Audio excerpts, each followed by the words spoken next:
Peka terhadap dampak media sosial.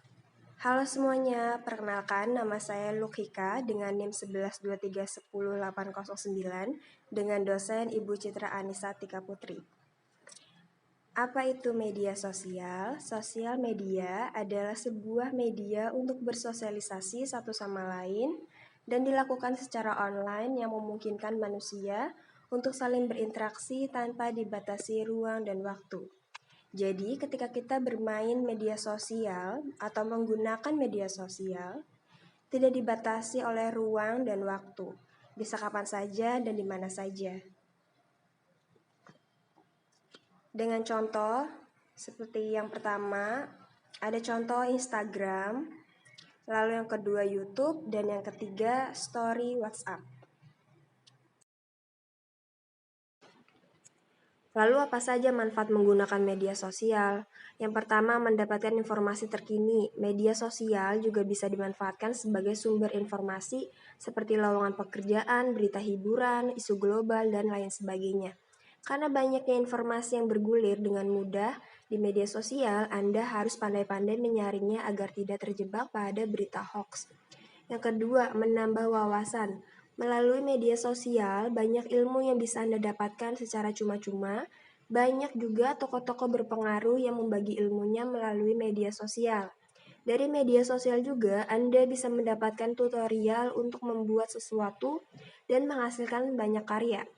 Mudahnya, informasi yang bisa diakses membuka peluang untuk mendapatkan ilmu baru yang tidak terbatas.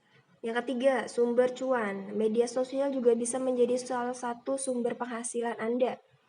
Coba perhatikan berapa banyak toko online yang diakses di media sosial yang Anda akses dan eksis selama ini.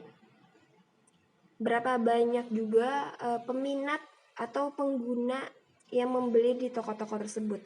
Selain digunakan untuk mencari hiburan atau sumber informasi, Anda juga bisa mencari cuan melalui media sosial. Yang keempat, media hiburan. Tidak sedikit orang yang menyebutkan bahwa manfaat media sosial adalah sebagai hiburan. Sebagai hiburan saat sedang suntuk atau bosan terhadap aktivitas sehari-hari yang kita jalani. Yang kelima, penyalur hobi. Rasanya akan menyenangkan jika kita bisa bercerita dengan sekelompok orang yang memiliki hobi serupa. Hal ini bisa Anda dapatkan dengan menggunakan media sosial. Anda bisa bergabung pada komunitas-komunitas yang sesuai dengan hobi Anda. Lalu apa saja sisi negatif dari media sosial? Yang pertama, cyberbully. Dampak negatif media sosial lainnya adalah meningkatkan risiko cyberbullying. Cyberbullying adalah perundungan yang dilakukan melalui media sosial, melalui teks, dan perantara teknologi lainnya. Yang kedua, bocornya informasi personal. Sah-sah saja jika memperhatikan momen-momen menyenangkan bersama orang-orang sekitar melalui media sosial, namun tidak semua informasi perlu diberitahukan kepada orang lain. Karena jika kita berlebihan menyebarkan informasi personal, maka itu akan dimanfaatkan oleh orang-orang yang tidak bertanggung jawab, sehingga kita bisa mengalami kerugian, entah itu kerugian secara material ataupun lain-lainnya. Lalu yang ketiga, FOMO. FOMO alias Fear of Missing Out adalah istilah yang menggambarkan adanya kecemasan ketika ia ketinggalan berita atau tren yang sedang booming di waktu tertentu.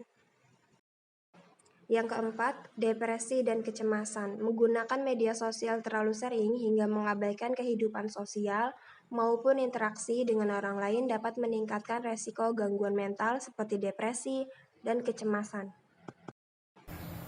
Lalu bagaimana cara agar kita dapat terhindar dari sisi negatif media sosial? Yang pertama, cermat dalam membagikan unggahan. Yang kedua, membatasi waktu penggunaan media sosial. Yang ketiga, menghindari bermain saat jam-jam tertentu.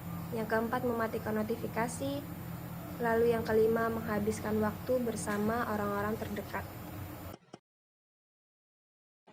Apa pentingnya memahami hal ini semua agar kita tidak merugi dari segi apapun?